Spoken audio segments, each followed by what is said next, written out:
So this is our 6th year. As you all know, the center was authorized for 5 years, and due to many reasons, now we have additional funding, and centers like us, not only us, 6-year funding, and we are basically recalibrating some of our goals to make sure that we do things above and beyond what we have been doing in the last 5 years, and also be more responsive to USDOT's goals and expectations. So among those is really equity, and then we're trying to really focus on equity issues for the 6-year research projects. In fact, from day one, we were very interested in looking at projects that deal with equity, sustainability, resilience, and also dealing with disadvantaged populations from different perspectives. So this year we decided to make an additional effort to promote the idea of equity, not only on a project by project basis, but for all our projects. So we are asking all our prospective PIs to think about equity when they come up with a proposal for this round. And I think this will be a really good learning experience. Our panel will talk about equity issues in transportation, including me. I mean, for all of us, I think it's a good learning experience, and we can ask questions.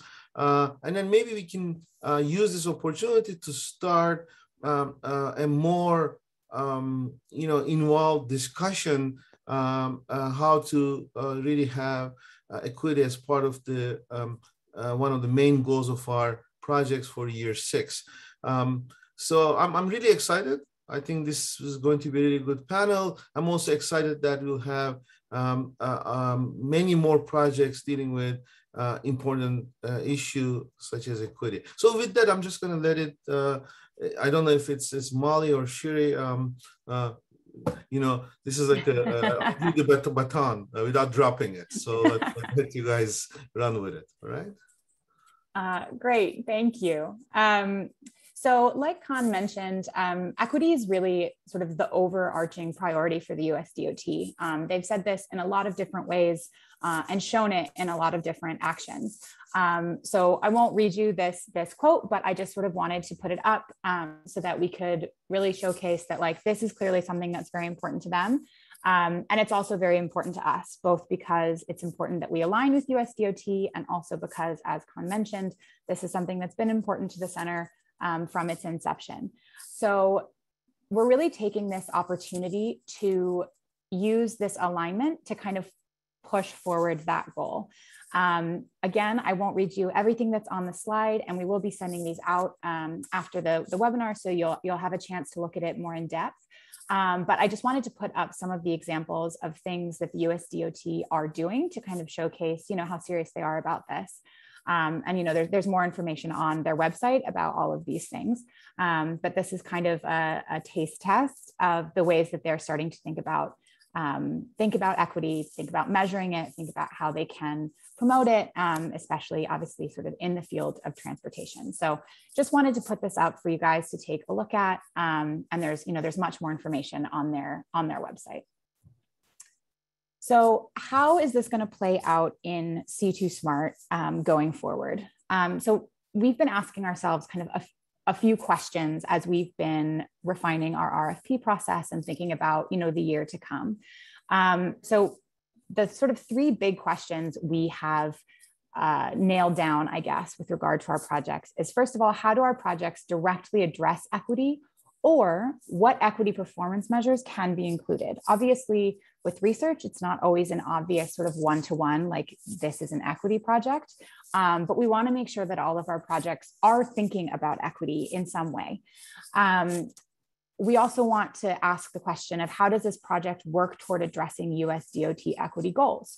So the USDOT has said over and over that they are really taking kind of a civil rights view of everything that they're doing. And we want our projects to be thinking about that as they think about their parameters and their progress measures, outputs. How are we contributing to that overarching goal? And then finally, something that's really important to us is how can we increase our own diversity? So how can we increase the diversity of our PIs, of our researchers, of our students, of our staff? Like, we really want to be leading by example in that way. So this is an important part, obviously, of our proposal process, because we are, looking to help advance equity, not just in the actual projects, but in who's doing the projects and how we're supporting those folks. As Khan mentioned before, this is something that has been a part of the center's work for a long time. We've done some really exciting work on this. We did provided support for the pink tax and transportation study, which is a workshop led by one of our PIs, Sarah Kaufman, who is brilliant.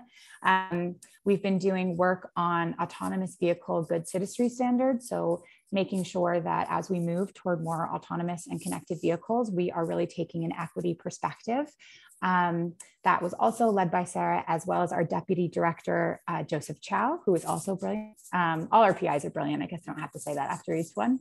And one of our current projects, led by Yuri Dvorkin, is actually looking at the electrification of New York City and electric vehicles, and really thinking about how we can make sure that everyone has equitable access to the kind of upgraded infrastructure, and making sure that that's something that everybody can be a part of as it goes forward. So we're doing, this is just sort of a taste test of a lot of the projects we're doing, but it's just kind of a showcase that it is something we've already been thinking about and something we really do kind of want to promote more. So with that in mind, I just kind of wanted to put up this slide with some questions that we hope you will be thinking about today as we listen to our speakers. These are questions we will be thinking about today, and hopefully that will carry forward into project proposals and the accepted projects for next year. So again, I won't sort of read you all the text that's on the slide, and we will send these out after the event. Just questions around, things like, how can we measure equity in all of our projects, or how can we be thinking about equity in our projects? What does equity data look like? What is good equity data? What are the research questions that UTCs are best positioned to solve in ways that maybe other research centers aren't as well positioned to solve? So these are sort of the questions we'd like you guys to be thinking about, as we go forward. So with that, I will stop making you all listen to me, and I will hand the webinar over to our panelists. I'd like to introduce them all now, and then I'll just sort of hand it over to them, but I don't want to interrupt once the flow gets going. So we have 4 really, really extraordinary panelists today, and we are very excited that they are here with us. We have Amy Fong, who is a mathematical statistician at the U.S. Department of Labor Office of Disability. And she will be talking about research on employment outcomes and labor force participation of people with disabilities. We have Alice Grossman, who is a research scientist with the Center for Advancing Research in Transportation and Health at the Texas Transportation Institute. So her research and project management experience is in areas of multimodal transportation with a focus on accessibility, technology and transportation, safety and performance measurement. Luis Artieda is the Partnerships and Development Director at World Enabled. He has 10 years of expert development in an international and local level, focusing on the intersection of community and economic inclusion, as well as sustainability. And then David Bragdon has been at the helm of the Transit Center since 2013 and is leading a New York City-based civic project dedicated to improving public transportation to make cities more just, sustainable, and prosperous. So we're very, very excited to have them all here speaking to us today. And with that in mind, I will hand the microphone over to Louise. Thank you so much, Molly. I'm happy to be here, share the floor with these excellent speakers. And also thank you for the invitation, Shri and Khan. Okay, yeah, I have 10 minutes, right, Molly? Yes. Sure, and that doesn't include questions and answers, that's at the end. Yes, all the questions will be held to the end. Excellent, so I'll try to be some of these slides I'll go through really quickly, but I'll try to give an overview on our flagship program, We're Enable. For We're Enable, it's called the Cities for All campaign. And I'll kind of give a background, kind of what we focus on, and then our next steps. And I think the next steps will be the most important thing for this group to take on. So really quickly,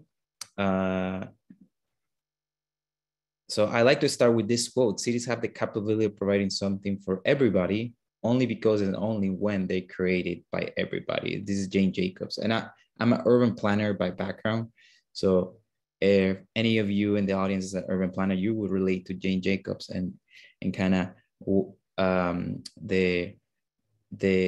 her thinking in putting inclusion in terms of urban development and how to think about cities when everybody's included.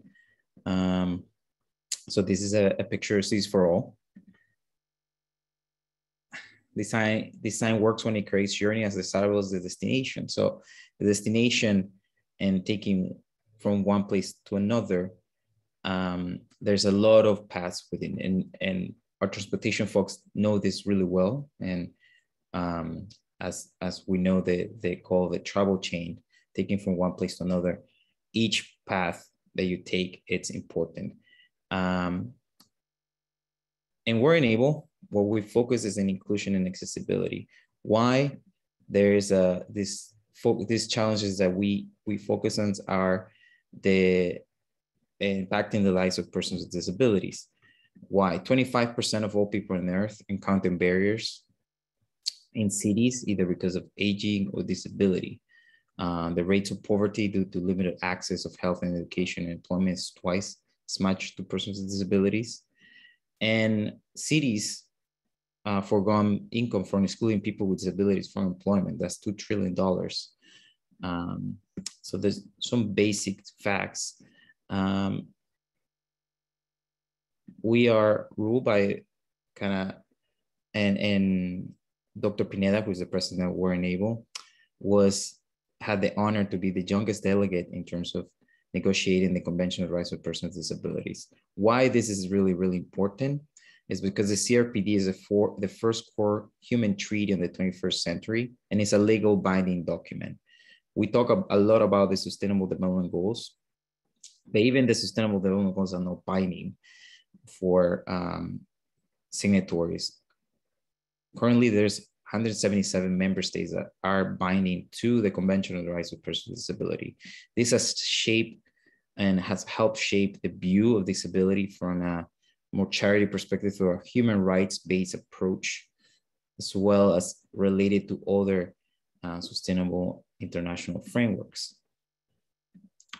This is just to talk about, just tell you a little bit about where that is a very different path going from exclusion when you create policies that are from different places. Then you create segregation, you create policies that are exclusive for persons with disabilities back within a bigger set of policies. You can integrate them, but the goal is to really have inclusive. So have information, consultation, joint planning, decision-making, and empowerment for persons with disabilities. But the most important thing to take away is that access and inclusion not only benefits persons with disabilities. When we talk about access and inclusion, it's in general terms. Accessibility and inclusion benefits everybody. You can think about in the metro, MTA, accessibility features like elevators don't only benefit persons with disabilities. They're there because they can benefit anybody that has a mobility impairment at any point in time. It can be a pregnant woman, it can be a family with bags that they're carrying, or the baby and baby carriage. So that's why we push for thinking about accessibility and inclusion in a very general terms. So we have developed the Cities for All campaign, and this is a 3-year program that was developed in 2018. So this is a little timeline in terms of what We're Enable. We're Enable was founded as in the intersection of urban development and accessibility and inclusion, but it has taken time in terms of really evangelizing and promoting this intersection of urban development and accessibility and inclusion. So Dr. Brian has been working, as you can see, since 2008 in the Convention on the Rights of Persons with Disability. He helped and We're Enable help draft the Dubai Disability Strategy. And from then, all the way to 2016, when the UN Habitat was drafting the New Urban Agenda, which is the focus of Sustainable Development Goal 11. There was already an interest in terms of how to reach out to civil society or to groups like persons with disabilities and see how it intersects with urban development and cities. So in Kuala Lumpur, there was the biggest summit in terms of urban development by UN Habitat. We Were Enable led the Roundtable of Persons with Disabilities, and the motto of that event was Cities for All. The problem that we had in that event is that event was inaccessible. So how do you can call Cities for All when that event didn't even have ramps or accessibility features for persons with disabilities? The good thing is we put a lot of effort in trying to connect it with locals. It was in Malaysia, Kuala Lumpur. We took local civil society organizations there, and because we wanted to have visibility in that event. So that made actually to create changes, and they were really accommodating in terms of putting some accessibility features on the go, because it was very embarrassing for UN Habitat. From then we decided, okay, we've been having this network of practitioners, and we've been talking to each other. Well, we need to reach across the aisle and reach across different sectors like transportation, urban development in general, talk to cities, because that's where we're gonna try to make the change. And that's what Cities for All was launched. From then on, we focus in three areas. That's advocacy, the events, data and research. So that's it's a research where we do publications, and then training and advisory service. We're about to launch. We have some modules for training program. We're about to launch 4 more. So the Cities for All, the core of Cities for All is the Cities for All Global Compact. It has 6 principles. We take the 6 principles, we take it to cities, and it's not legal binding, but it has been developed to carry the intersections between the UN Sustainable Development Goals, the Convention on the Rights of Persons with Disabilities, the New Urban Agenda, and other international frameworks. And we take it to signatory cities, and so they can symbolically show their leadership and their commitment to these principles. So far, we have over 20 cities, and you can see some of them here: Chicago, New York, Berlin, Amman, Sao Paulo, New York, Rio de Janeiro, Curitiba, Lajun, Helsinki, Barcelona, and Abu Dhabi. Barcelona, Abu Dhabi, and Helsinki were the last ones that joined last year. And we have Long Beach that joined just recently, and we have San Jose, Amsterdam, and Los Angeles that are signing for December. And this, we're doing it in conjunction with UCLG, which is the United Cities and Local Governments. It's the UN of cities. So this is the more in depth about the key principles: non-discrimination, accessibility, participation, inclusive urban policies and programs, capacity building, data for development. This is pretty much a theoretical framework to mainstream inclusion and accessibility into policies that affect urban development, and also transportation development. So as you can see here, the launch here, the German governing BMZ helped us launch this. This was the launch in the International Days of Persons with Disabilities in 2018. This is the United States Local Government Assembly of Local Regional Leaders. That's November 2018. We launched a policy brief that was officially introduced into the Human Rights Charter of the United States and Local Government. So the compact has a legitimacy within UCLG. That's it. Let me That's last year in the World Bank Forum, where we have new signatories, civil society organizations, with the department. So we come to this just to show who is accountable, and then we all are, and that's our goal and aim, to prove that we're all accountable. We're getting cities to sign up, but in a city to kind of push for accessibility and inclusion, the most important thing is to recognize that everybody's accountable: regulatory agencies, academic and research institutions, media partners, public officials. What is needed: data, groundbreaking research, adopt universal design standards, and industry-leading partnerships. So this is just a call to action. Let me go briefly to our next steps for the Cities for All. And so, as I said, we have some training modules, and it's along the the data and research vertical and area of focus that we have. So you can access cities4all.org and learning. These modules are designed to be not only used by cities to internally evangelize and promote the topic of accessibility and inclusion, but also by civil societies to know how to work and talk about accessibility and inclusion to cities or to officials. We have 4 more modules that are along the principles of the compact to be released December 3rd. We have a common transportation, mobility, accessibility publication. It's called Access and Personal Disability in Urban Areas. So this belongs to the Access for All series with the ITDP, International Transportation Development Institute of Transportation and Development Policies.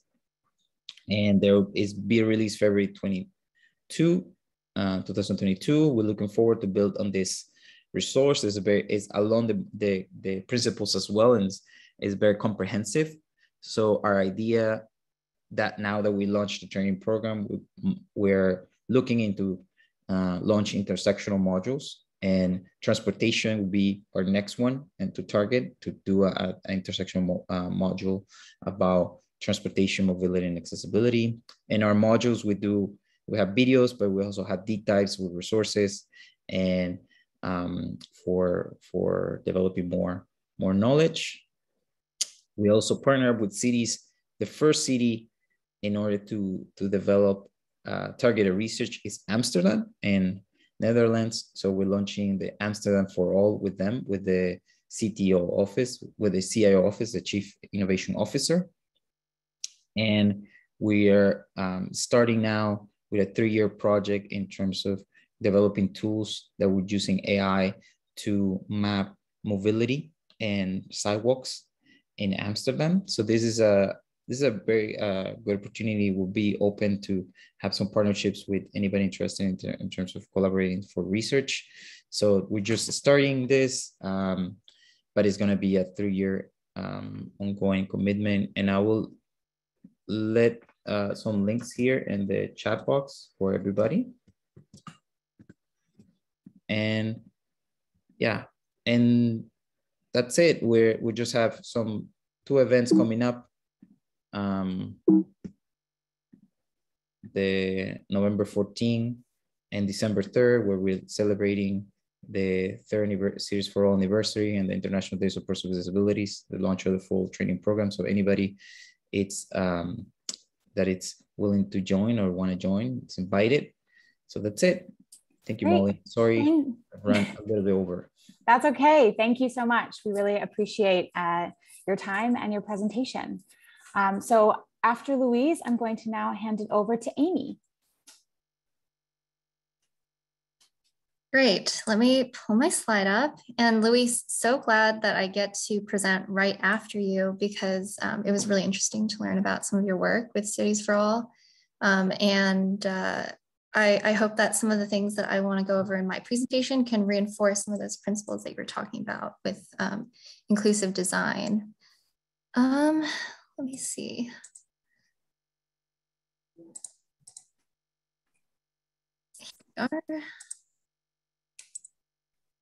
Okay, can you see my slides? Yep, I can. Okay. Okay, great. So the title of my presentation today is Data about Disability, Gaps and Opportunities for Transportation Research. Unlike the last presentation, it's definitely going to have more of like a US or American focused point of view on data about disability. You know, my contact information is here, and I hope that some of the principles that I present can be useful, whether you're doing research about the US transportation system or abroad. So very, very briefly, I am coming from the US Department of Labor, and I'm a researcher in the Office of Disability Employment Policy. So our mission is to develop and influence policies and practices that increase the number and quality of employment opportunities for people with disabilities. And the reason why we care so much about transportation is because for as long as we have been an agency, which is over 20 years now, what we've heard from the disability community over and over is that one of the foremost barriers to employment is having access to reliable, affordable, and physically accessible transportation. So that is one of our key policy initiatives. So some of the things I wanted to cover today are starting with some definitions and principles around disability and disability measurement, how we apply that in data collection about people with disabilities. And then I want to leave you with some practical tools that I hope you find useful in applying to your own research about transportation equity. So before we go any further, I wanted to pose a question. What % of Americans have a disability? And it's not as easy of a question to answer as you might think. So if you ask the Census Bureau's American Community Survey, the answer or the estimate would be about 12.6%. And if you asked the CDC, their estimate might be more along the lines of 26.7%. And how could those two estimates be so different? And which one is right? I would say that's a trick question because neither of these estimates is wrong. Both surveys measure disability using the same questions, and they're both designed to be nationally representative. But I think this underscores how difficult it is to converge on a single estimate of disability prevalence or the rate of disability in the population, because disability itself is such a fluid construct that it means different things to different people, and even to the same person at different points in their life. So just for this example, for instance, the CDC survey asks a lot of questions about health and well-being. And so people think that the reason these estimates are so different is because survey respondents who've been asked a lot of questions about health are already primed to answer yes to disability questions later on.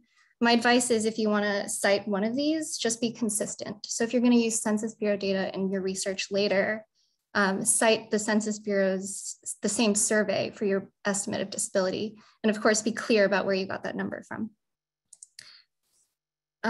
So I want to offer one definition of people with disabilities now that I've talked about how difficult it is to measure such a complex idea. This comes from that same group that Luis was talking about from the UN Convention. And the definition they offer is people with disabilities are those who have long-term physical, mental, intellectual, or sensory impairments, so conditions of one's body, which in interaction with various barriers in society, like the inaccessibility of the transportation system, that may hinder their full and effective participation in society on an equal basis with others. So the main takeaway about this definition is that to many people, disability is a function of both the physical or functional limitations of one's body and the limitations that are caused by a society that is not inclusive to all or hasn't considered everybody's needs in its design. So that has huge implications for those of us that want to shape how the transportation system is laid out in the built environment. So really briefly, the US Census Bureau uses these 6 questions. And I think it's important to point that out because if you want to use data about disability, you ought to have a sense of what questions are used or where they came from and how people respond to them. So these 6 questions have been in use since 2008. They're yes, no. If you answer yes to one of them, you're classified as having a disability for the purposes of the survey. And I just want to say that just because this is how the census does it, doesn't mean that this is how you should measure disability. In fact, another research group that is a working group of the United Nations again, is developing a new set of disability questions that hopefully can be used in surveys around the world to eventually create a universal or a global measure of disability. And they're similar to these questions, but different. And neither is necessarily condoned or considered better than one or the other. But the reason I'm bringing this up is that, like I said, disability is caused in part by a lack of accessibility of the built environment. And so I think a great research question in this area would be to refine these questions for a transportation context and to establish a good performance measure. Can we test survey questions that are focused on identifying people whose functional limitations are more likely to become disabilities when they are faced with transportation barriers? And if we know who those people are, where they live, and how they travel, say through a household travel survey, can we use that information to prioritize accessibility investments in the system? Just really briefly, quick plug for some of the work that my team does at ODA. We're doing that exact research question, but in a work disability context. So we're testing those I shouldn't say we are thinking of testing those new UN questions about disability and comparing them to the current questions, and specifically looking at whether or not they give us a better sense of the functional limitations and disabilities that limit people's ability to work or help explain why certain people with disabilities do and don't work. Also, really briefly, I want to introduce the concept of universal design if you haven't already been exposed to it. Luis definitely hit on this idea in his presentation, so I want to come back to it. So universal design is an approach to design that works to ensure products and buildings can be used by virtually everyone, regardless of their level of ability or disability. So if a design works well for people with disabilities, it works better for everyone. And some of my favorite examples in transportation are curb cuts, audible bus stop announcements, and symbolic wayfinding systems. So these are all innovations that may have been designed to help people with certain disabilities travel more easily, but everybody benefits from them. And again, what does this have to do with equity performance measurement? I think my main point is that some of the details in the transportation system that are most critical for making traveling easier, safer, more enjoyable, and more accessible to people with disabilities are just really challenging to measure with the data that we have today about the transportation system. So I can't necessarily tell you today how to use data to measure some of these questions, because I think a really high impact research question would be to create that data for the first time and look closely at it. I know as a side note, when I first met Alice, she was still a PhD student and she had done a research project doing just that, measuring sidewalk quality. And if she wishes, she can tell you all more about that later. One other fabulous example in this realm is called Project Sidewalk. Look it up. They use, it's a crowdsourced way of measuring sidewalk quality and finding accessibility barriers, or also measuring where accessibility is good in a few different cities around the world. So changing gears to some more practical stuff, I want to talk about the American Community Survey, which has a ton of really great disability data if you want to use it. So I like to talk about the ACS microdata because I wasn't aware of it for a long time. It's a huge annual sample of individuals and households. Thousands of people in New York City every year alone are included. And it has so much information about internet access, technology access, transportation to work, and most importantly, very, very rich demographic information like disability, race, and sex or gender, which makes it possible for researchers to ask equity questions with an intersectional point of view. And of course, the drawback is that the geographic granularity is not as high. So I did check, and you can see where people lived in each county in New York City. So that's about as low as you can go, but that's still really useful for answering more specific questions like what % of people with disabilities in my city have access to both a vehicle and a smartphone at home?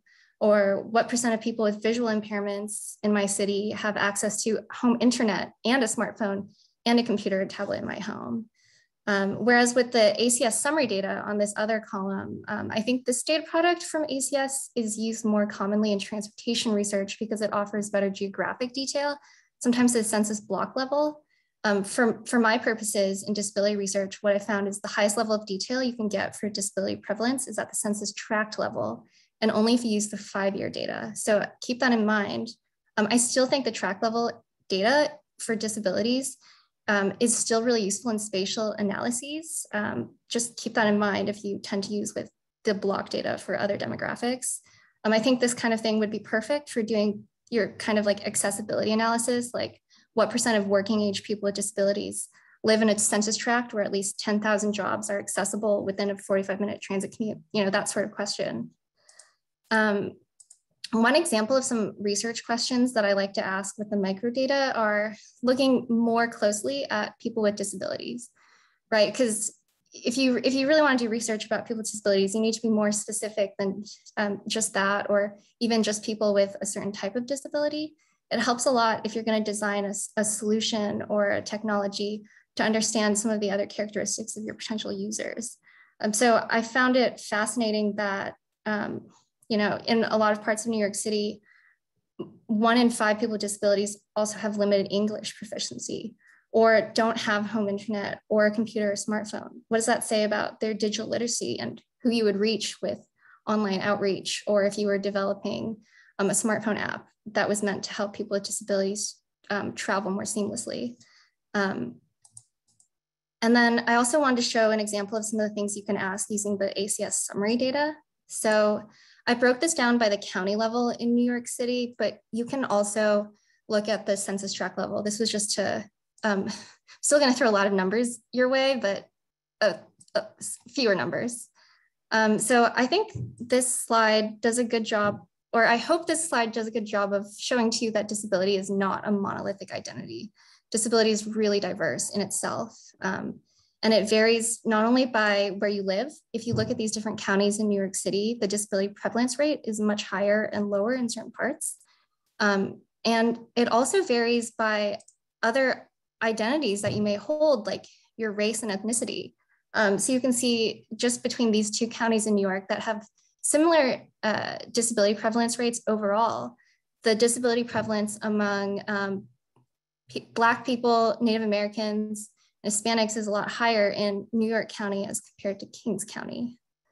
And so again, this is just a screenshot of what you can see using, or what you can examine, like the geographic, the level of geographic information you can get about people with disabilities from the census data. When these slides are shared, you can follow this link to this map and take a closer look yourself. But you can see in certain parts of the city and surrounding area, disability prevalence is higher and lower. And how are you going to use that information when you're evaluating the impact of a transportation project in a small localized area? So just some closing thoughts. Again, disability is a fluid construct. It changes in space, changes over generations, what it means to different people, and over one's own life course. It's intersectional and diverse. For researchers, we want to collect information about disability. Functional abilities like seeing, hearing, independent living, self-care are often more informative than labels like naming specific disabilities. And then most importantly, disability data from the census or anywhere else, it's a snapshot in time. So it gives us clues about equitable outcomes, but not the process itself. So data is helpful to help us measure outcomes at a point in time or over time, but it's not necessarily going to tell us whether or not people from all walks of life and people with all sorts of experiences are participating in building our shared world. This kind of what Luis was talking about with Cities for All. As researchers, we should be asking, did you consider the specific needs of people with disabilities from the start when you developed your research question? Did you gather input and advice from people with disabilities when you developed and tested your design, policy, or planning solution? If you haven't learned much about the disability rights movement in the US and abroad, Google Nothing About Us Without Us and see in other people's words why an equitable process is just as important as an equitable outcome. And here's my contact information. So grateful to have presented to you all today. Please don't hesitate to reach out if, so my presentation was really high level. So if you have really specific questions about how you could use some of this in your own work, I'd love to talk about it with you or help you make sure that you're accessing disability data from the census correctly or anything else. Thank you. Amy, thank you so much. That was really, really helpful. And I know a lot of folks were asking to see the slides, again, after the presentation. So obviously there's a lot of interest in what you had to say. So from here, I would like to hand it over to David. Hi, thanks very much, Molly. It's good to be here with everybody. And I'm David Bragdon with Transit Center, and give me a second here and we'll get on the road with our information.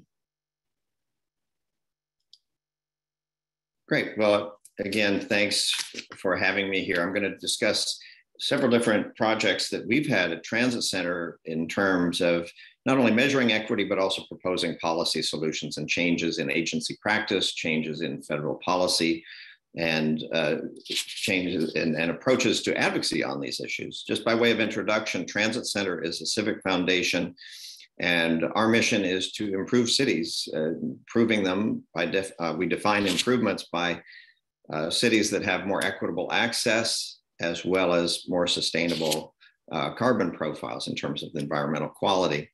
And key to both of those things is increasing the ridership and mode share for public transportation. This picture, of course, this is sort of the ideal. This is Portland, Oregon, in terms of multimodality and urbanity. But in fact, the realities in much of the United States is that public transit actually more looks like this, which is that it's not there, that it is this sort of a second-class type of service. And this is sort of the picture that we use to inspire ourselves to try to improve things. The transit industry is one, as you know, that measures all kinds of things: on-time performance, mean distance between failures, miles of track, number of employees. There's no shortage of data in the world of transportation. What's often undermeasured, and of course what we measure is a reflection of our societal priorities, what's often undermeasured is who's getting served and what are the benefits and what are the burdens of the transportation system, and how does the characteristics of our transportation system really intersect with societal data, census data, data about poverty, data about race, how we allocate public services. So we have undertaken in several ways to bridge some of that field through our research, and it's great to be able to talk to other researchers and with other researchers here today.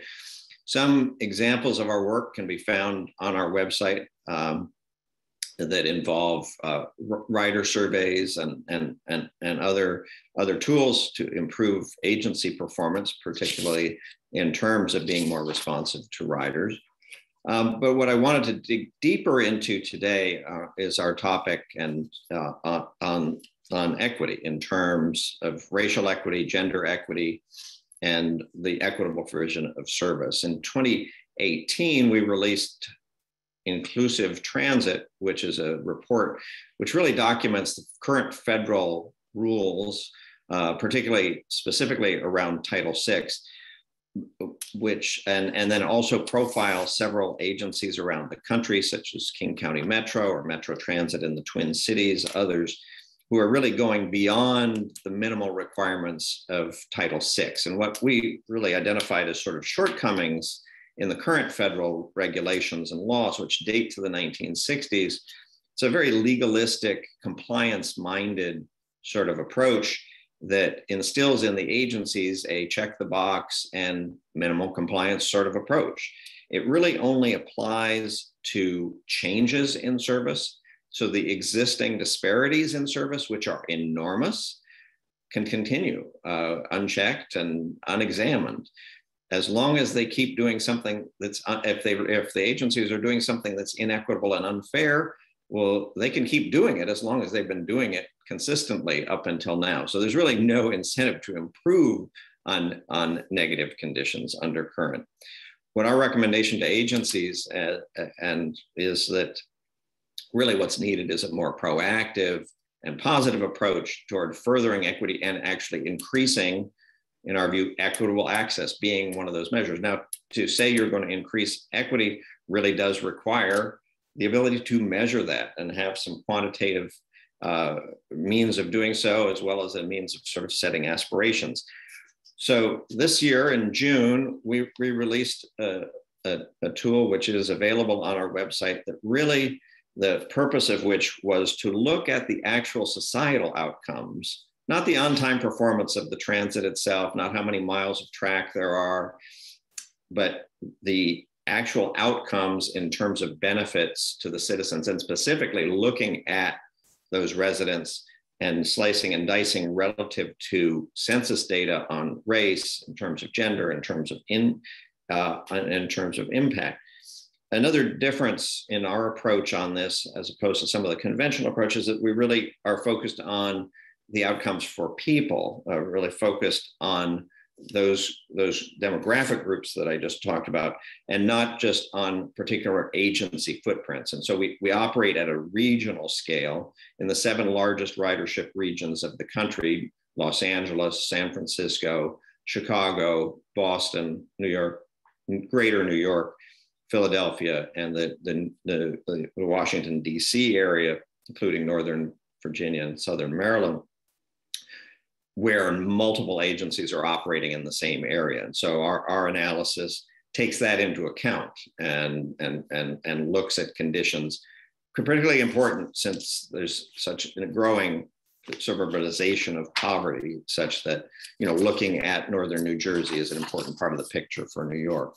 So what the equity dashboard does, and I will just kind of show you, you know, some of the examples that we do, and the goals for this was really for practitioners, whether those are planners, transit planners who are in the field, who are doing the service planning for the future, or practitioners at the leadership level in transit agencies, or at MPOs who control the flow of federal funds, or for that matter, the boards of transit agencies in making their budgetary decisions to be able to look at those sorts of outcomes.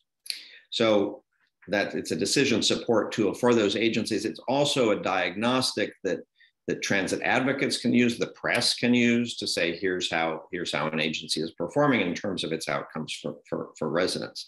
So there's a variety of users that we would like to have using this that already are. Transit advocates, for example, advocating for more equitable transit. Well, this gives them a quantitative means of describing the current conditions. And it gives benchmarks. It provides the chance for advocates to have benchmarks to push agencies to improve on those numbers and to monitor the progress as service changes are made. And then for the transit agencies, it's a means for them to check how they're doing, just as they would like to know how they're doing with on-time performance. They'd like to know how they're doing in terms of pullouts. They'd like to know, they should, if they're interested in good management, how much distance a vehicle travels between mean distance between failures, a measure of their maintenance effectiveness. Well, we'd like them to be also tracking how are the benefits of transit service tracking as well. And it also will help agencies to really make the value case to a region about just what it is that they're providing, and that link between service planning and good outcomes in terms of economic access and participation in society for people. It uses, the population uses demographic data and looks at how, as well as GTFS in terms of actual schedule information, not real time, but the schedule information, maybe real time in future iterations, which would be a a way to show reliability, which is a factor not reflected here yet. But also fare information, particularly useful in illuminating some of the disparities between fares on regional rail systems like Metra in Chicago, relative to CTA in city services on the elevated within similar corridors.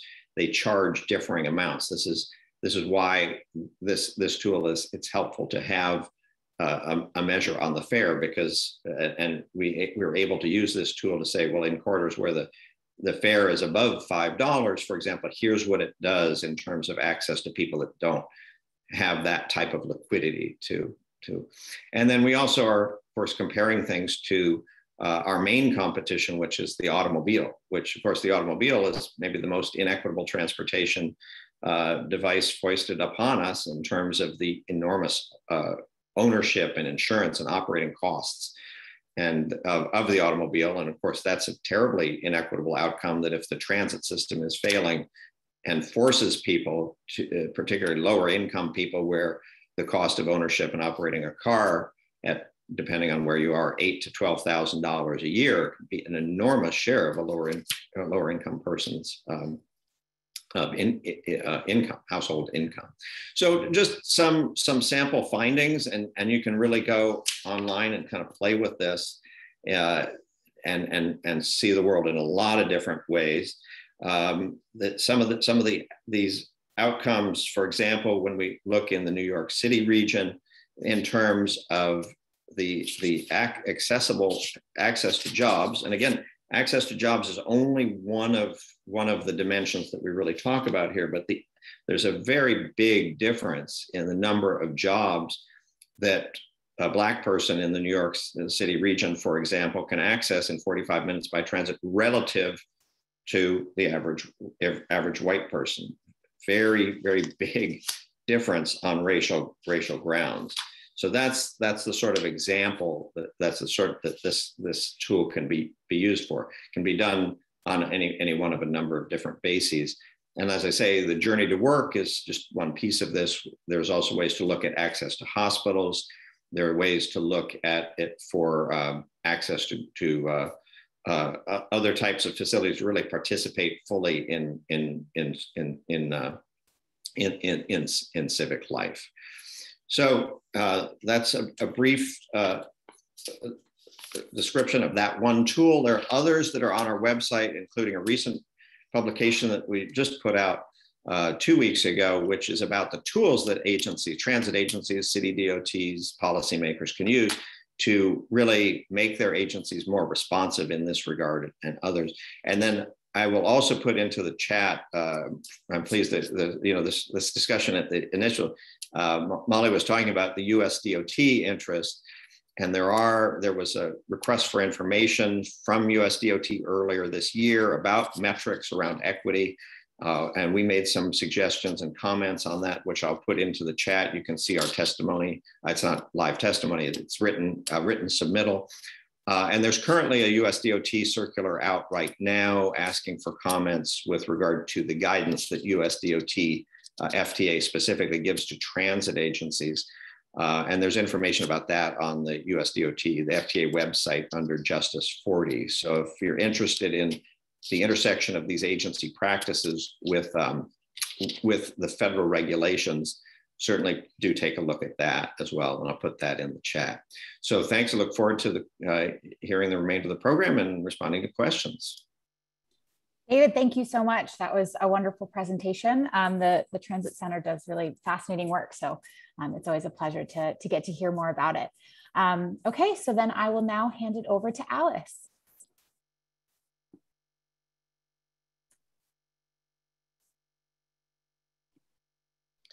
Great, thank you, Molly. Let me put this into presentation mode. There we go. All right, so I'm gonna sort of dial out a little bit and talk a little bit more big picture, incorporating what Luis, Amy, and David have been talking about in terms of how do we make sure that we are able to access these data, and how are we incorporating them into sort of an overall research process. So I'm going to start with this big picture image of how do we think about the research life cycle? And if we want to incorporate equity into this, it's not just finding the data. It's not just putting one or two sentences into an RFP. We really have to think about this from an entire life cycle perspective, right? So if we're starting with proposal development, then it's putting those equity elements into the proposal to begin with. To do that, you need to know if you can find the data. So this is where things like the dashboard that David was just talking about and the data sources that Amy was talking about really come into handy, because those are, you know, publicly available sources that you can go in, you can see what kind of analysis can we do, because it's not worth putting it in the proposal if you're not going to get good results. If the data aren't there and can't do the analyses well, then we really shouldn't be putting it in to begin with. And so that's part of, you know, reviewing and seeing what you have, what the options are, submitting that proposal in the end, then getting into the award notification and negotiation. Okay, you need to continue to think about what those sources are. Who are the researchers involved in the project? Are we making sure that we're getting a holistic view of thinking about what analyses should be done from sort of that higher up level as well? Who's managing the project as you move forward? Who are you engaging as you manage that project? And then once you close out a project, how are you disseminating that information to make sure that it is reaching people who will be able to take it into account and make change at a decision-making level, but also disseminating back out to the public and getting equitable dissemination and outreach to a certain extent. So I think it's really important to step back and think about the entire process. But then as I was going through this, I realized it's not just the internal research process, it's also all of these external factors, right? So if you're thinking about it, for example, from a UTC perspective, which NYU is doing, and over at TTI, we're also doing, is thinking about where do you come in as the funder? And how do you make sure that the research that you're supporting, as well as conducting, is also taking these equity issues into account?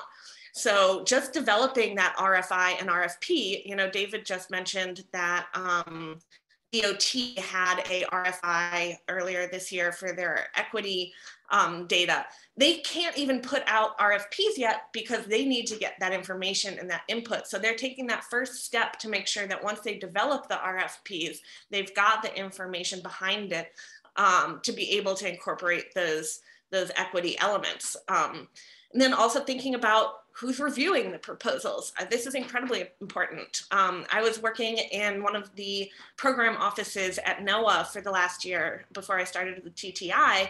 And they've done a lot of effort into incorporating that language into the RFPs that they put out, asking for thinking about equity and diversity. But then they realized, well, we also need to make sure that the people reviewing these proposals understand how to evaluate that section. We're just adding it in. Maybe you need to add training to your reviewers to make sure that they know how to evaluate it. You need to make sure that your reviewers are a diverse group. One of the things that I've really enjoyed listening to the 3 presentations today is that over the last couple of years, a lot of our conversation around diversity, equity, and inclusion have not necessarily even included the disability community. And so just making sure that we're bringing in all of those perspectives and all of the elements of equity that we want to be thinking about is also who's at the table when we're defining what equity even is to begin with, and how we can move forward with that. So then next, beyond this sort of funding cycle, you have the public and you have what's available that you need to take into account. So that's going back again, what are the data available? And do we even know where those are? So I love that NYU is pulling this together because we're learning from each other what these data sources are, how we can improve the research that we're conducting, what stakeholders we should even be reaching out to make sure that we're getting good data and what those data mean. Amy was talking about the biases. I think that's really important. It's not just a disability community that maybe different people define disability in different ways. Different data sets have different different meanings behind them, right? She was saying it's not that one data set is wrong and the other is right. It's just that they're different. And we need to be able to understand those differences from a researcher perspective as well. And that's included also in race and ethnicity and income versus wealth. When I was a graduate student, I remember hearing the CEO of MARTA, Keith Parker, talking about low wealth populations instead of putting it into income levels. Which is a huge difference when you think about it, right? It's not just an income level, is this person also supporting 3 generations of their family? Just because you're making a certain salary doesn't mean that you have that same level of wealth. So taking all of these things into consideration, and then again, getting that outreach and dissemination and making sure that not only are you using your research to further the goals that you want to further or further those USDOT goals, again, that Molly was talking about at the very beginning of this seminar, but also getting that information back out into the public and thinking about the equitable research outcomes. What journals are we publishing in? How much do you have to pay to get the papers that you're publishing in those journals? So all of these are additional considerations. And somebody put in the chat earlier, who's asking these questions? And I think it's really, really not only are we getting the data, are we doing the performance measures, but also are we incorporating equity into this entire life cycle of our research process, including those external elements as well. And so next, I want to just very quickly recap some of Alex Karner's work, which I think is some of the best research being done in the US on equity. And I'm pretty sure David can correct me that he contributed to some of that transit center work as well. And so it's, going back, thinking about that life cycle and then the power structures over it. So what do we need to be considering? We need to be thinking about what the political power is. Maybe that's the review board. That's political power, right? The people reviewing the proposals coming in. Thinking about the distribution of the financial capital. The power always is where the money is, right? So where's that coming from, and how do we make sure that it's flowing out, hopefully always in a more equitable way than it's flowing in? What are the social structures and norms we need to be thinking about? And that, I think, also really gets back to making sure you have diversity in this process at every level. So it's not just you want the outcomes to be thinking about it, but you want those inputs, you want the people standing behind the scenes to also be understanding of those structures and norms, because that has a huge impact into the research outputs and the considerations and assumptions that we're making along the way. So the data is incredibly important. The performance measures are absolutely necessary. But we also need to be thinking about every single element in this research process. So if I have, Molly, do I have a couple more minutes? Yeah, you got time. All right, great. I'm just gonna go through a couple of examples real quick of projects that I've worked on. And Amy, thanks for mentioning the Sidewalk research I did. I actually didn't even have that written down, but I will talk about that because I think that was an important project. And so I'm gonna start off just mentioning some of the more recent work that I've started on down in Texas, working on air quality elements, which have huge equity impacts. And there's also always push and pull behind this. I think, in a lot of our research, again, as David mentioned, this whole issue of car ownership, right? Are we overall as a society going to benefit if we try to reduce car ownership and get more active and collective transportation? Yes, right, we'll have better air quality, we'll have more efficient movement. If we can decrease congestion, we'll have better public health outcomes.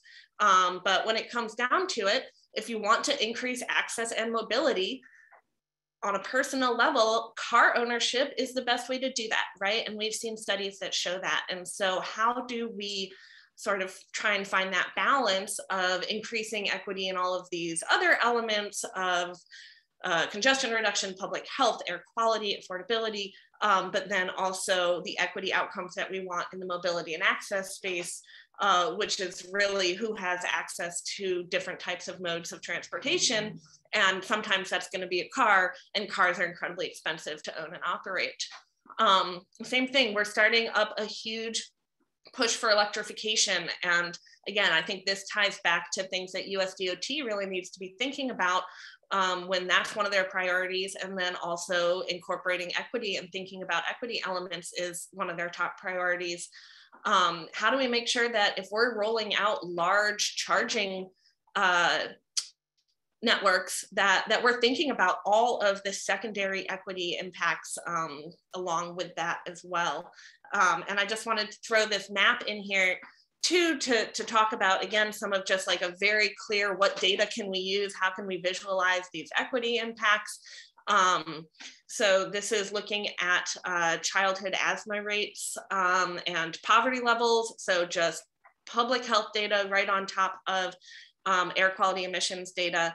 And you can see that where you have higher levels of low income, you also have higher levels of negative health impacts. So thinking about what data we want to compare to what data can then help us figure out what analyses we can do to try to lessen the equity disparities that we have. And I'm going to go through a couple more examples, but I'm actually going to stop sharing my screen because all that those slides have is bullet points, and I don't think you need to look at words. We can just look at each other's faces instead. So I'm going to actually start off. Also, one of the reasons I'm doing this, going to start off talking about sidewalks. I didn't have a slide in there for that. My master's research, as Amy mentioned, was looking at sidewalk inventory. And we kind of started off thinking about it as a modal equity perspective. How do you do planning for vulnerable road users, planning for pedestrians? Everybody walks, right? Everybody's a pedestrian at some point.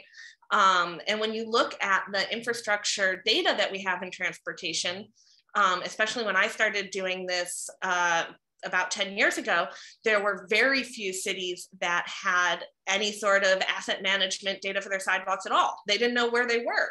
You know, maybe they had a GIS layer for roads that had an attribute checkbox, sidewalk or no sidewalk. Is the sidewalk in good shape? Is it the entire block? Is it on both sides of the street? You know, that's really minimally helpful. So it was thinking, how do we start building a network to think about this from a modally equitable perspective? We very quickly also got into thinking about then accessibility. So who walks? Again, everybody walks, and there's a whole lot of barriers, especially for people with disabilities in our pedestrian networks. And so we added on an ADA accessibility layer. We combed through the ADA. It's like, okay, sidewalks have to be 5 feet wide or 3 feet with a passing period every 200 feet. There has to be certain slope and cross slope requirements. We need curb ramps at the corners, right? There's also, there need to be obstruction free. If you've got a 5-foot sidewalk with a telephone pole in the middle of it, this is still incredibly problematic. And so we started building up those databases as well. And then it just, you got down this hole that there's always more to add. The ADA isn't enough when it comes down to it. And, you know, I'm gonna, again, point to transit centers work. And David, I wish you had shown that map. I was thinking about putting it in my slides and I didn't, of the New York City subway system of just, you know, what stations have elevators versus what don't. And for how many years after the ADA was passed, it was just kind of accepted that that's what it is. And now the New York MTA is trying to take some steps and working on that. And that was due to a lot of the advocacy work coming out of New York. But no matter how many layers you look at, you know, and that's, again, going back to thinking about the data sets, you could have a data set saying, well, yep, this sidewalk's all ADA compliant, but that doesn't mean it goes back to those universal design ideas that Luis brought up at the very beginning of our hour also. It's more than just that. So I think, yeah, the sidewalk example is a good one of how you go down all of those different levels and those different rabbit holes, really, and thinking about how you do this. So then a couple of other examples I wanted to go through, maybe I'll just do one more in the interest of time, is work that I did at the Eno Center for Transportation, where we were evaluating the MOD Sandbox project in Los Angeles and Seattle. And we ended up looking specifically at equity considerations for people with disabilities and low-income communities. And that was really, going back to sort of the performance measure elements that the other panelists talked about before me as well. Thinking about how do you even develop those performance measures? And then back to the ADA question, what does equal service mean? Do we want to define what equal service is under the ADA, which has people who are taking paratransit, waiting often in 1 hour windows for their vehicles to show up?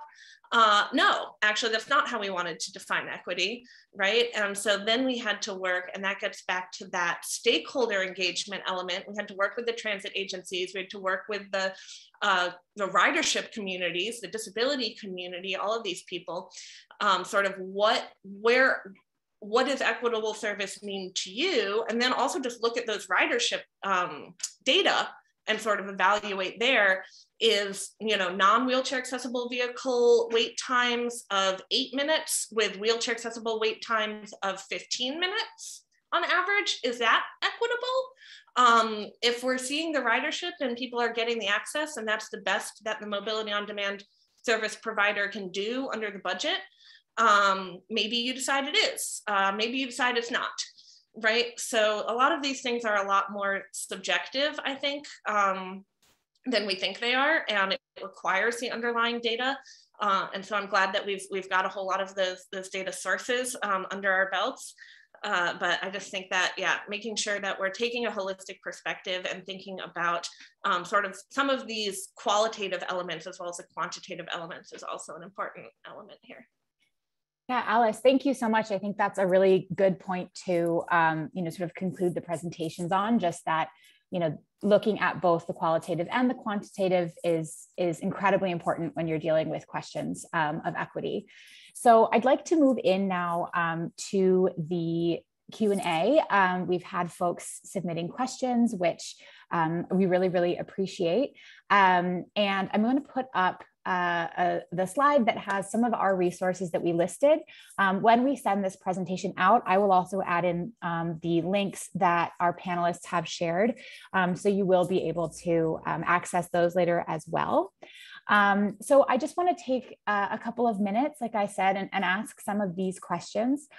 So one of the questions that came up, and I think it was for sort of a blend of Amy and David, but there's sort of two parts to it. So the first part is specifically for Amy, is when we were talking about some of that disability data, is that available only for New York, or are there kind of other places or repositories where people might find data from other places? And then kind of building off of that, and again, I think this touches on both Amy and David's presentation and Alice's as well. But when you are looking at a limited number of data samples that are available, how do we estimate kind of, how do we know how reliable our estimates are? So, Amy, you showed in your presentation kind of the two really different estimates. So when you have that type of difference, how do you think about, evaluating reliability?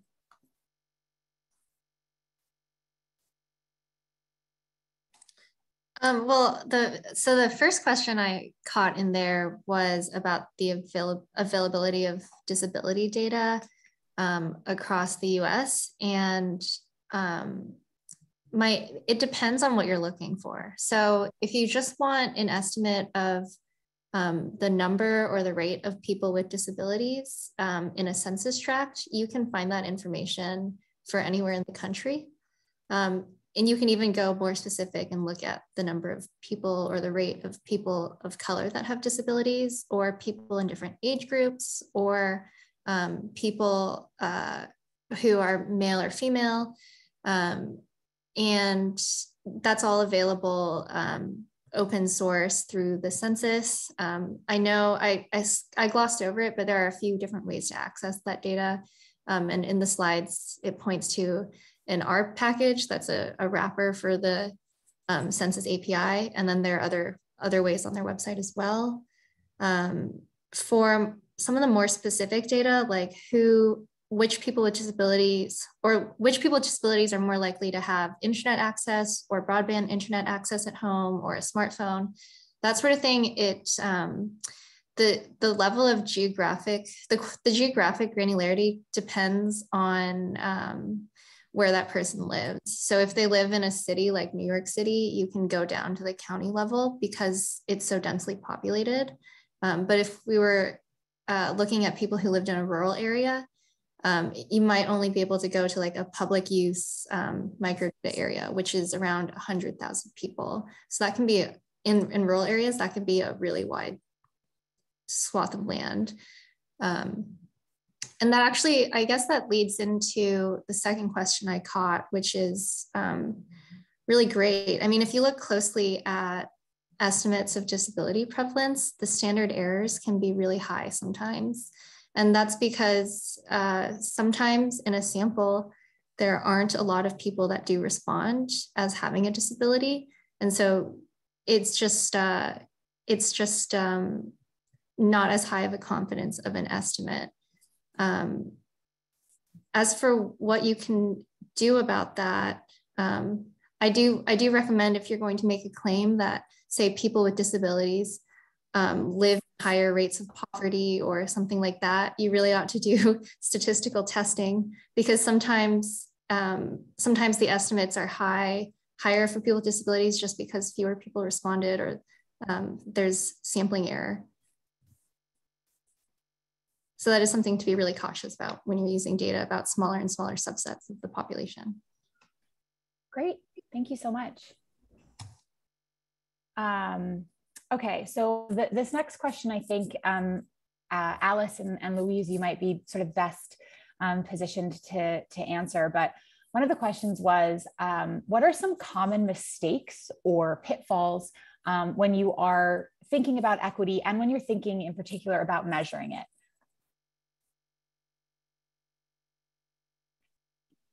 Sure, I'll start. I think one of the ones that I've gone through myself and also seen other people doing is really that lack of getting a holistic perspective from the beginning. And so trying to figure out, you know, who are the populations that we need to be thinking about here? Am I leaving anybody out? And making sure that you are doing the analyses and getting the data that you need to begin with. And I think the other one is feeling the need to do a quantitative equity analysis when you don't have the data to do it. And that's just not helpful, right? You need to have data to be able to do it right. Otherwise, you're going to get results that are meaningless or maybe show something that's not actually there. So I think it's, you know, we're not doing equity analyses because equity is a buzzword and you need to include it to get your money and to sound like you're incorporating people. We're doing it because it actually matters. And as transportation professionals, this is something that we care about. And this is why we're in the field. So if you're going to do it right, because doing it wrong is not helpful. Yeah, and I think it's really, really important also to point out intersectionality in this part. Also, because yes, we can segment populations, but not a single population is belonging to a single group. So as for example, if you can point out Judy Human, who is the person that started this whole notion of but they started the advocacy for the ADA campaign. Judy Human, say this is the accessibility of a person with disability is the minority where everybody can fall into any time of your life. And if you think about it, a person with disability is not only a person with disability, it's also a minority or a white person, it's a woman. So think about personas, but also think about intersectionality is really, really important. Taking accessibility, for example, in case of accessibility and inclusion, taking accessibility and inclusion as things that are intersectional and help the majority of populations can help in terms of, for example, measuring policies, right? Measuring the a broader, for example, survey measuring the benefits of that policy can also be knowing that that policy was also included with the participation of different segments of the population, the vulnerable populations. That's really, really important. And then I want to make a point here because, for example, Dr. Pineda was in charge of doing the disability strategy in Dubai, and that disability strategy pushed to do accessibility master plan, and that got fit into also the development of the metro in Dubai. And Dubai was pushed. It has been pushed to a very fast development, but they also took examples of other cities. So they wanted to have the example of Singapore, for example. So they wanted the biggest and most up-to-date metro, and they took the example of Singapore. Singapore has a accessibility master plan, so they put accessibility features in the master plan. The problem there is that Dubai lacks sidewalks and a lot of the connections. So even though it's very accessible, like how persons with disabilities are going to access to that accessible metro station. And some of the conversations, for example, with it and then I go to the next point that is really important also to value and get accountable of how society view this. I would take a perspective in terms of persons with disabilities, inclusion, and accessibility, because it counts. And Dr. Pineda developed a pyramid equity, and the beliefs of society is really, really important. A conversation, for example, a person in Dubai is like, we don't have persons with disabilities. Well, the environment affects this. You don't have sidewalks. How are you going to see persons with disabilities? They're stuck in their house. So then that got fit into the policy, right? We don't see persons with disabilities. There's no data. And they don't have visibility. We don't need to spend on accessibility features. Yeah, thank you so much. I think that's a really good point about, what you see is often what gets measured and what gets thought about. So making sure that there's that ability to actually, see and talk to and interact with the folks that you are trying to help is incredibly important. So we've got a couple of more questions, and this one I think is maybe one that David might be sort of best placed to answer. And it's kind of, again, sort of a two-parter. So the first one is, the Transit Center is not too dissimilar, I think, from universities insofar as, you can have these incredibly great findings, but it's up to agencies, to adopt them. And you did talk about this a little bit, but I would love to just hear a little bit more about, some examples of successes in moving the needle on that agency side, or in, kind of encouraging take up from the folks around you. Like how are some ways that researchers can emulate that type of work? Sure. Yeah, I think that's the gratification in this work, that you want to have an impact on how agencies deliver service and how our residents benefit from public services. So definitely and I think this goes to some of the earlier questions too, about that. I think academia has a really important role to play in helping move agencies. Agencies, it varies across the country, of course, different places, different leadership, but that there can be an insularity and an understandable reluctance to be totally held accountable for factors that are exogenous to, that are beyond the agency's control. Like, for example, the sidewalks, that Alice talks about, which are part of the whole access system, but aren't necessarily controlled by the transit agency.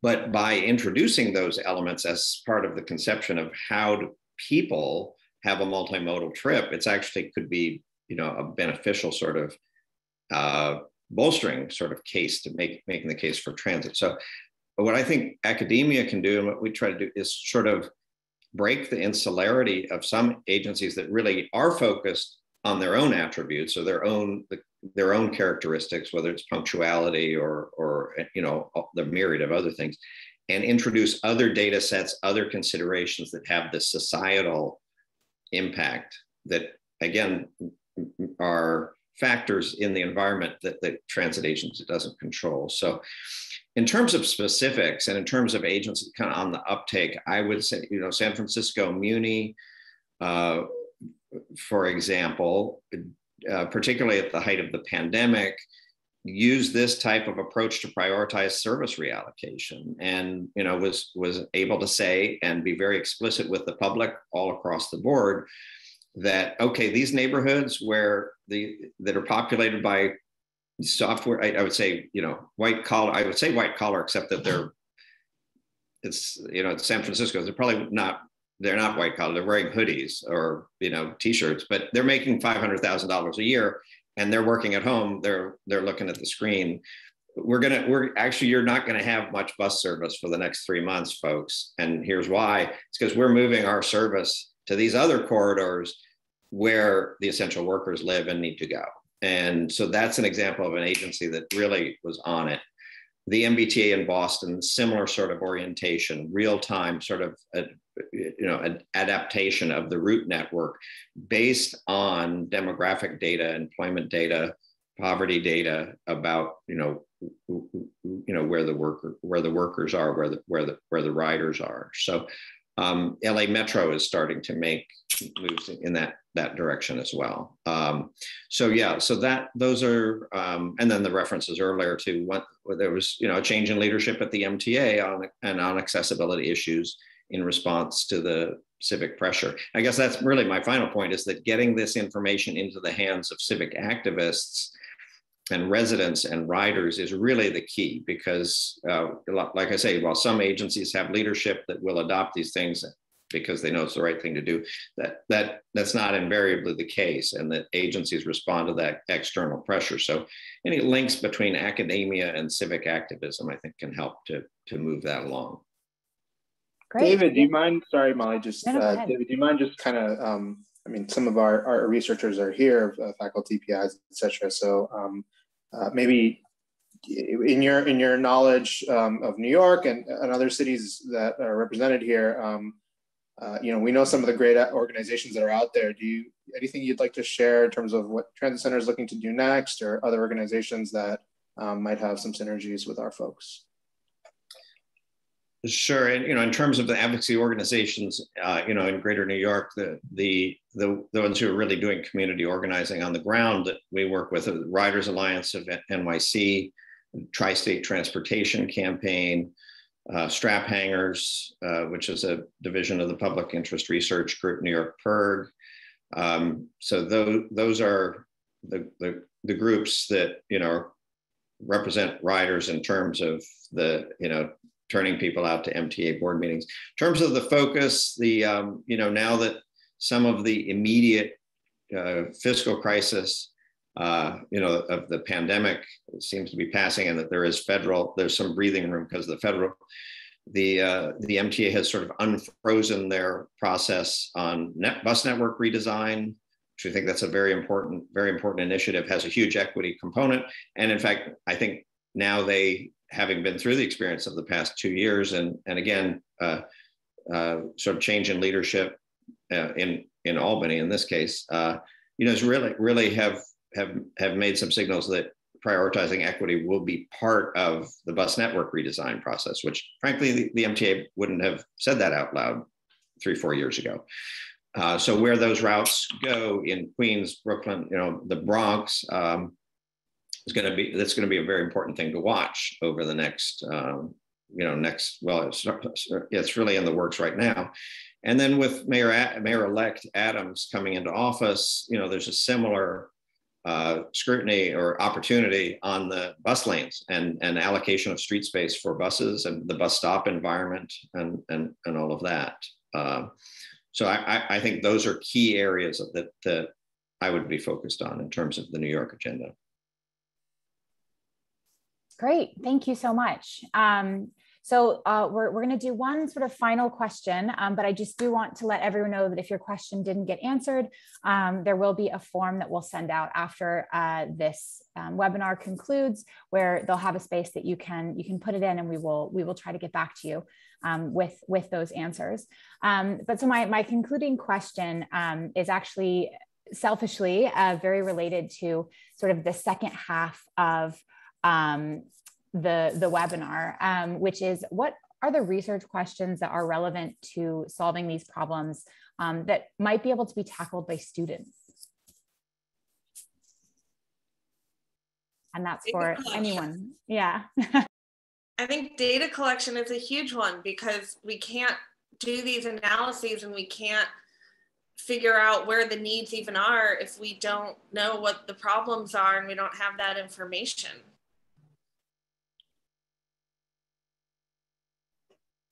I totally agree with Alice. I think there's a lot of research projects that, time and labor is such a valuable resource, and someone who's willing to go out there and spend a lot of time like combing through the city, cataloging issues, talking to people, taking down those responses.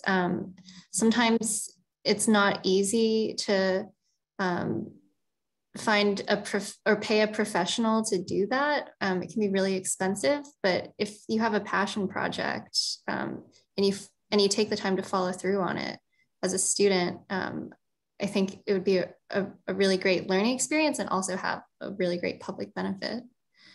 So I think, not to turn the question back on you, but I think if there's an issue in transportation that you're really passionate about, use this opportunity as a student to be completely in charge of what you spend your time working on, ideally, and follow your interests. Yeah, I think just following up with them, data deserts in terms of populations are really, really important.